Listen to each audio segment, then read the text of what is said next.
नमस्कार दोस्तों, मैं अजय ब्रह्मात्मज पिक्चर प्लस के प्लेटफॉर्म पर आ चुका हूं। हम लोग बात करेंगे हिंदी फिल्मों में मुसलमान चरित्र किस तरीके से आते रहे हैं, किस तरीके से बदलते रहे हैं, उनमें कब कब क्या क्या परिवर्तन हुए हैं।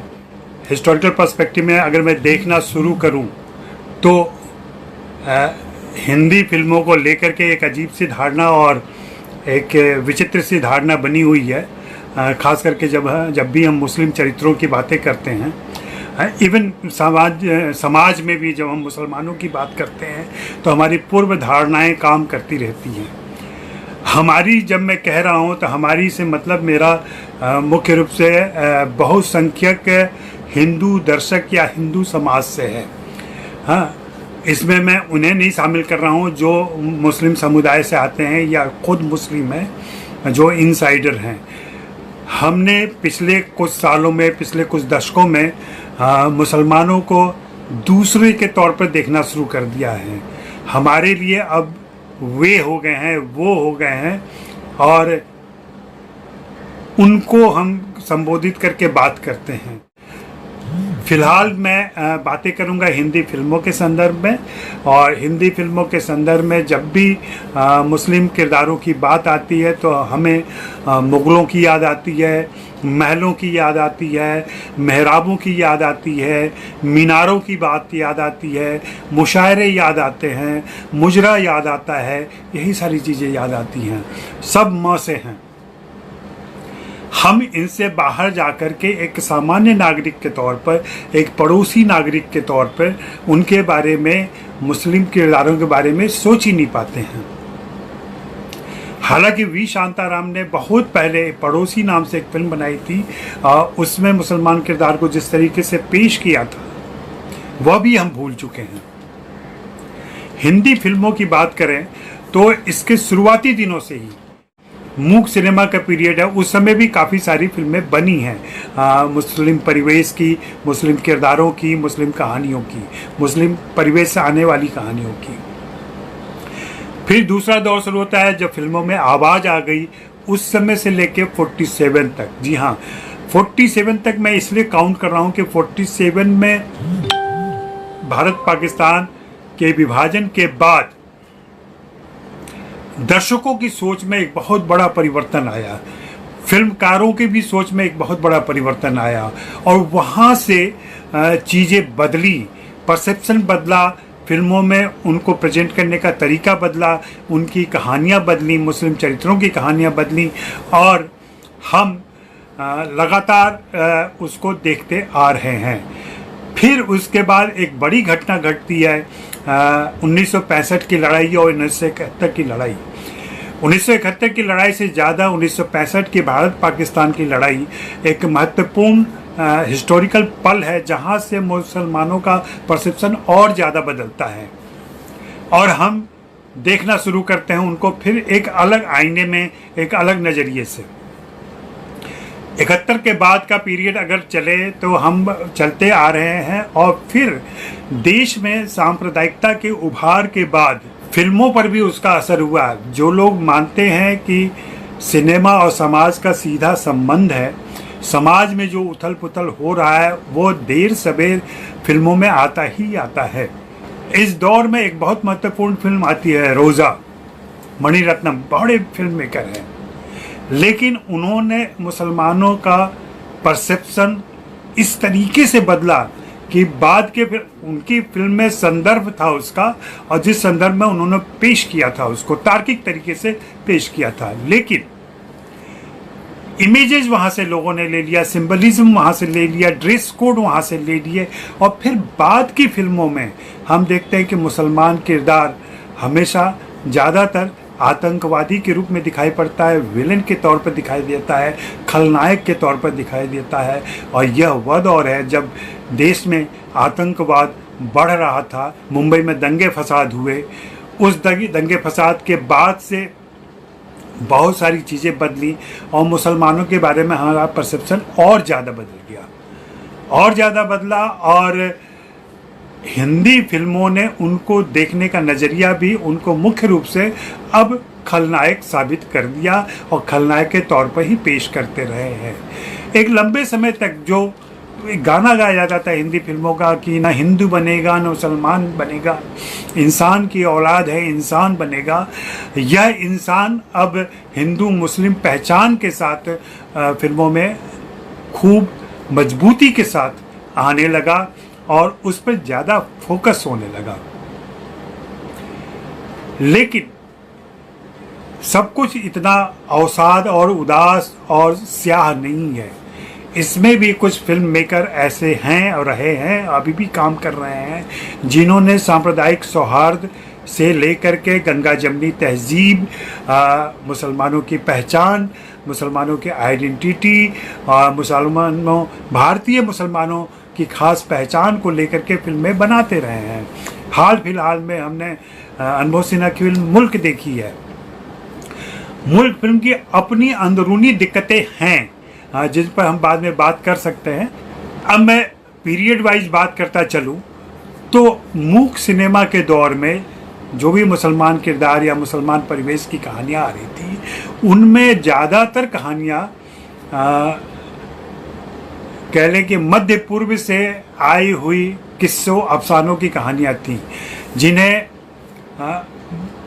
पारसी थिएटर से ले लिया गया था और जो नौटंकी परंपरा थी जहाँ पे ऐसे किस्से कहानियाँ सुनाए और दिखाए जाते थे, वहाँ से चीज़ें ली गई मूक सिनेमा के दौर में और वहाँ लोग आते रहे और बातें करते रहे। जैसे अली बाबा 40 चोर, किस्सा हातिम ताई, कमर अल जबान, गुल बकावली, बुलबुले परिस्तान, गुल सरोवर, बुलबुले शिराज, इस तरीके की फिल्में बन रही थी और इन फिल्मों को लेकर के बातें हो रही थी। इन फिल्मों को लेकर, ये सब मूक सिनेमा के दौर की फिल्में हैं। मूक सिनेमा से जब हम आगे निकलते हैं, जब सिनेमा में आवाज़ आ जाती है, तो इनमें से कुछ फिल्मों को आवाज़ दी गई और उनको नए तरीके से पेश किया गया। उसके बाद के दौर में देखें तो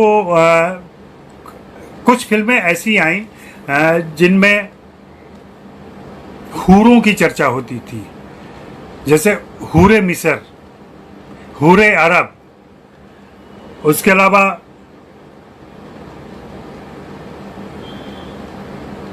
हूरे बगदाद। अब ये तीनों जो अरब, मिस्र, बगदाद, ये सारे जो नाम हैं शहरों के, ये मध्य पूर्व के हैं। फिर उसके बाद चौथे दशक में आवाज़ आने पर जिस तरीके की फिल्में आई हैं, उनमें हम नाम ले सकते हैं, लाले अमन का है, गुल सरोवर है, रस के लैला है, जजमेंटल ऑफ अल्लाह है, कारवाने हमन है, यास्मीन है। इस तरीके की कुछ फिल्में हैं कि ये आज़ादी के पहले का दौर है। आज़ादी के पहले के दौर में ही सोहराब मोदी हैं और भी दूसरे फिल्म मेकर्स हैं जिन्होंने कुछ हिस्टोरिकल फिल्में भी बनाई। उन हिस्टोरिकल फिल्मों में मुग़लों की ग्लोरी को, मुसलमानों के जो गरिमा थी उनकी, मुसलमानों का जो प्रभुत्व था, वर्चस्व था, उस ज़माने की कहानियाँ कही गई। और ये आप देखें कि जब भी हम हिस्टोरिकल फिल्मों की बात करते हैं भारतीय हिंदी फिल्मों के संदर्भ में, तो मुख्य 3 बड़े जो केंद्र हैं ऐतिहासिक फिल्मों के, उनमें एक पीरियड तो आता है मराठा योद्धाओं का, जिसमें अभी हाल में हमने तानाजी देखी। उसके अलावा राजपूत वॉरियर्स जो है, राजपूत राजा, राजपूत योद्धा, उनकी कहानियाँ आती हैं, जिसमें हमने अभी पद्मावत देखी थी। और तीसरा एक बड़ा जो भंडार था जहाँ से कहानियाँ ली जा रही थी, उनमें मुग़ल साम्राज्य था। तो आप गौर करें कि मुग़ल साम्राज्य की कहानियों में लगभग सभी बादशाहों पर, बाबर को छोड़कर, चूँकि बाबर के समय तो मुग़ल आए ही थे, हुमायूं, अकबर, जहांगीर और शाहजहां, इन सभी के ऊपर फिल्में बनी हैं। इनमें कहीं ना कहीं कोशिश रहती थी ये दिखाने की कि ये बादशाह कितने न्यायप्रिय होते थे। खास करके जहांगीर के न्यायप्रियता इतिहास में मशहूर रही है और शाहजहां की मोहब्बत मशहूर रही है। अनारकली एक फिक्शियस कहानी है जो मुग़ल आज़म में बहुत अच्छे तरीके से बयान हुई, लेकिन उसके पहले इस कहानी का जन्म लाहौर में हुआ था और यह कहानी romance of A Mughal Prince नाम से यह कहानी लिखी गई थी, नाटक हुआ था और फिर उसके बाद से इसको फिल्म में तब्दील किया गया था। बहुत मज़ेदार एक प्रसंग है, अगर आप लोग कभी गौर करें, मुग़ल आज़म आपने देखी होगी। मुग़ल आज़म देखते हुए साफ दिखता है कि इसकी कहानी आगरा, फतेहपुर सीकरी और इसके आसपास घटती है। सच्चाई अगर हिस्टोरिकल सच्चाई ही ले अनारकली की, जो कि नहीं है, लेकिन जो डायरेक्टर्स और फिल्म मेकर्स और राइटर ने उस समय जो एक चालाकी की, आप सभी अगर इतिहास जाएं और इतिहास देखें तो आगरा आने के पहले अकबर की राजधानी लाहौर हुआ करती थी। लगभग 15 सालों तक अकबर ने वहाँ से भारतीय परिवेश में भारत पर राज किया।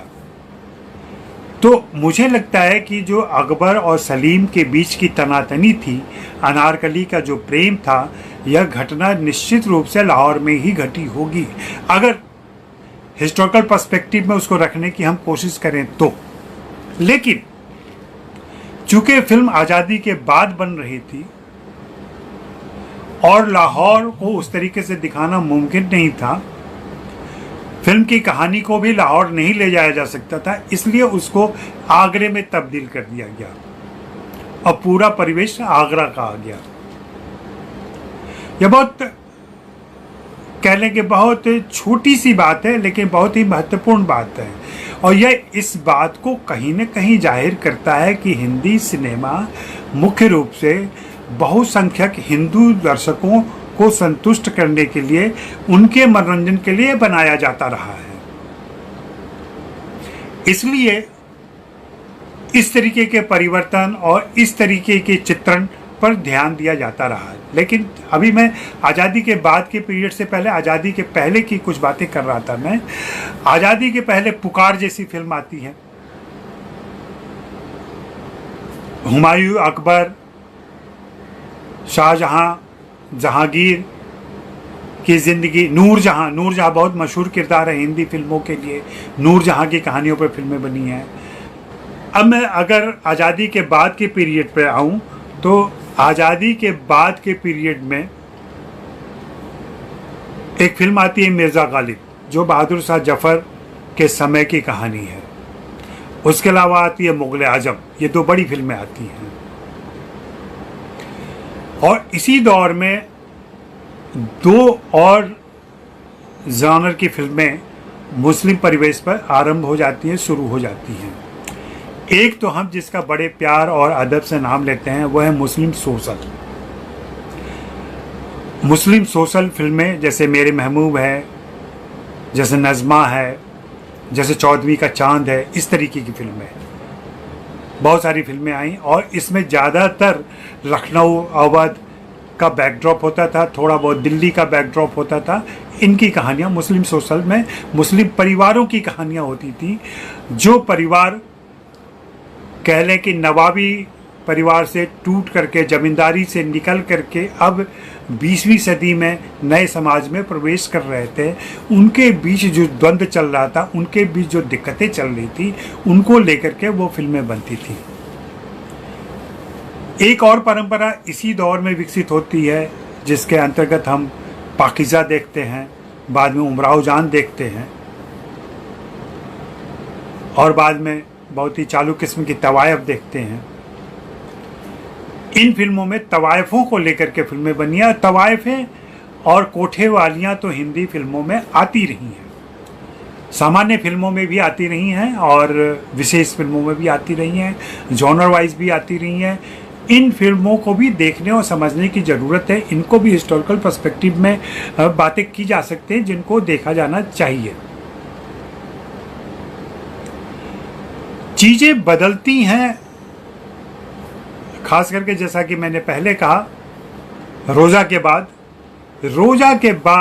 मुसलमान, या रोज़ा के पहले मुसलमान कैसे आते थे हिंदी फिल्मों में और रोज़ा के बाद मुसलमान कैसे आते हैं हिंदी फिल्मों में, कभी आप बैठकर सोचें और इन फिल्मों को देखें तो समझ में आएगा। धूल का फूल से लेकर के और बाद की फिल्मों तक में यहाँ पे मुसलमान किरदार ज़्यादातर दोस्त होते थे और उनकी एक छवि बना दी गई थी। उस छवि के अंतर्गत ही ताबीज़ पहने हुए, आँखों में सुरमा लगाए हुए, लुंगी पहने हुए, जालीदार बनियान पहने हुए, जालीदार टोपी डाले हुए, इस तरीके के चरित्र आते थे। हमने मुसलमानों को एक खास कॉस्ट्यूम दे दिया था। आपने जरूर ऐसे मुसलमान दोस्तों को देखा होगा जो इस तरीके के कपड़े में रहते हैं, या मुसलमान दोस्तों के माता पिता को देखा होगा जहाँ पे इस तरीके का परिवार रहता है। लेकिन अगर आप नई पीढ़ी के हैं और आप अपने दोस्तों को याद करें, कुछ मुसलमान दोस्तों को याद करें, तो आप के सामने शायद ही कोई छवि बने जहाँ लुंगी पहना हुआ, जालीदार बनियान पहना हुआ, कलरफुल जालीदार बनियान पहना हुआ कोई व्यक्ति दिखे। आपको फिल्मों में कसाई दिखानी है, आपको फिल्मों में मैकेनिक दिखाना है। ठीक है कि इस पेशे में मुसलमान ही ज़्यादा हैं, लेकिन इनको दिखाने का भी एक आपने खास परिधान बना लिया है। एक क्लीशे है, जिस तरीके से इनका चित्रण करना है, जिस तरीके से इनको दिखाना है, वही बातें करनी है। वह दोस्त जो खुद को सैक्रिफाइस करता था, वह दोस्त जो हिंदू हीरो के लिए अपनी जान तक दे देता था, वह दोस्त भी धीरे धीरे पर्दे से गायब हो गया, क्योंकि अब उसे दोस्त के रूप में देखने के लिए एक बड़ा तबका हिंदू समाज का, भारतीय समाज का तैयार नहीं है। उसके दिमाग में यह बात लगातार बिठाई जा रही है और बिठा दी गई है कि देश की सारी समस्याओं का जड़ यही है। इसको हिस्टोरिकल पर्सपेक्टिव में देखेंगे तभी आप समझ पाएंगे कि मुसलमान और आतंकवाद दोनों एक दूसरे के पर्याय कैसे बनाए गए, पूरा नैरेटिव कैसे चेंज किया गया और पूरा नैरेटिव किस तरीके से विकसित किया गया है कि हम अपने पड़ोसी, मुसलमान दोस्त, मुसलमान महल्ले, मुसलमान इलाकों को शक की निगाह से देखते हैं। हम और हमारे पूर्वज के बीच में यह फर्क आ चुका है। मेरे एक दोस्त जिनका अभी हाल में कराची में निधन हुआ, रहमान साहब, जिनके साथ मैंने 4 साल लगातार काम किया था चाइना में, जबलपुर से गए थे और जबलपुर उनकी यादों में ऐसा बसा हुआ था। जबलपुर का वो एक खास पेड़ याद करते थे। सोचिए, उन्हें शारदा सिन्हा के गाने पसंद थे, मैंने उन्हें शारदा सिन्हा के गाने भिजवाए थे। और जब आखिरी रात थी उनकी, ये कितना दर्दनाक और भावुक मामला है, जब उनकी आखिरी रात थी तो उनकी पत्नी महनाज भाभी ने उनको शारदा सिन्हा के गाने सुनाए थे। ये कौन लोग हैं जिन्होंने हमारे बीच ऐसा भेद कर दिया है और अलग अलग खांचों में डाल दिया है? इसको देखने और समझने की ज़रूरत है और इसको दूर करने की ज़रूरत है। एक बहुत पुरानी कहावत चलती है कि ठीक है कि हर मुसलमान आतंकवादी नहीं होता, लेकिन अधिकांश आतंकवादी मुस्लिम ही होते हैं। और यह बात अफ़गानिस्तान के पूरे मसले के बाद से और उसके बाद से आतंकवाद जिस तरीके से पूरी दुनिया में फैला है, उससे पूरे विश्व में यह संदेश जा चुका है और फैल रहा है। और फौज जैसे सीरीज से और बाकी ऐसे जो सीरीज आ रहे हैं विदेशों से भी, उनमें जहाँ पे आतंकवाद की चर्चा होती है और जहाँ सचमुच में ऐसी घटनाएं, सीरिया जैसी घटनाएं हो रही हैं, तो बहुत सारे ऐसे कम समझदार, कम पढ़े लिखे या पढ़े लिखे होने के बावजूद नासमझी के शिकार ऐसे बहुत सारे दोस्त हैं जो ये मानकर चलते हैं कि इस दुनिया की सारी समस्याओं का जड़ मुसलमान है। ऐसी स्थिति में हम कैसे उम्मीद कर सकते हैं कि भारतीय परिवेश में, भारतीय फिल्मों में और हिंदी फिल्मों में खास करके चीज़ें बदलेंगी। लेकिन यहीं पे ऐसे फिल्म मेकर भी रहे हैं जिन्होंने देश के मुसलमानों की वास्तविक स्थिति को, उनकी वास्तविक समस्याओं को, उनकी दुविधाओं को, उनकी परेशानियों को इस देश में सामाजिक तौर पर मिलने में, एक साथ रहने में, गंगा जमुना तहजीब, इनकी बातें की हैं और उन्होंने एक पॉजिटिव एंड पर सारी चीज़ें रखी हैं। मैं कुछ एक फिल्मों के नाम लूँगा, कभी मौका मिले तो उन्हें देखिएगा। जैसे गर्म हवा है, जैसे पिंजर है, जैसे सलीम लंगड़े पे मत रो है, जैसे नसीम है। अभी पिछले साल मेरे दोस्त जैगम की फिल्म आई थी नक्काश, उनकी फिल्म है। जैगम ने एक अलग भावभूमि चुनी है, वे बनारस के बैकड्रॉप पर फिल्में बनाते हैं। उनकी तीनों फिल्में, दोज़ख, अलिफ और अभी नक्काश, तीनों फिल्मों में एक मुस्लिम आइज से, उनकी आंखों से, उनके नज़रिए से चीज़ों को पेश किया गया है और कहीं न कहीं उस जुड़ाव को, उस मिलाप को जो हम एक साथ मिलकर रहते और करते हैं, उन पर बातें की गई हैं। अफसोस कि नक्काश थिएटर में ज़्यादा समय तक नहीं चल पाई थी और उसे मल्टीप्लेक्स कल्चर नहीं, जो मल्टीप्लेक्स आज रो रहा है, कराह रहा है जाने की स्थिति में, उनकी वजह से नक्काश सिनेमा घरों से उतार दी गई थी, जबकि उसके दर्शक मौजूद थे। अगर आप मुसलमानों पर विशेष अध्ययन करना चाह रहे हैं और कुछ फिल्में देखना चाह रहे हैं मुसलमानों के परिवेश को समझने के लिए, तो मूक फिल्में तो अब मौजूद नहीं हैं। मूक फिल्मों के दौर के बाद की भी फिल्में मौजूद बहुत कम हैं, खास करके आज़ादी के पहले की। लेकिन आप पुकार देख लें, मुग़ल आज़म देख लें, मिर्ज़ा गालिब देख लें और आशुतोष गोवारिकर की फिल्म जोधा अकबर देखें। जोधा अकबर में आशुतोष गोवारिकर ने अकबर को बिल्कुल अलग नज़रिए से पेश किया। उनके पानीपत की कोई चर्चा नहीं करूंगा मैं। तवाइफों पर अगर फिल्में देखनी है, तवाइफों की फिल्में देखनी है, तो मैं फिर से 4-5 फिल्मों के नाम लूँगा।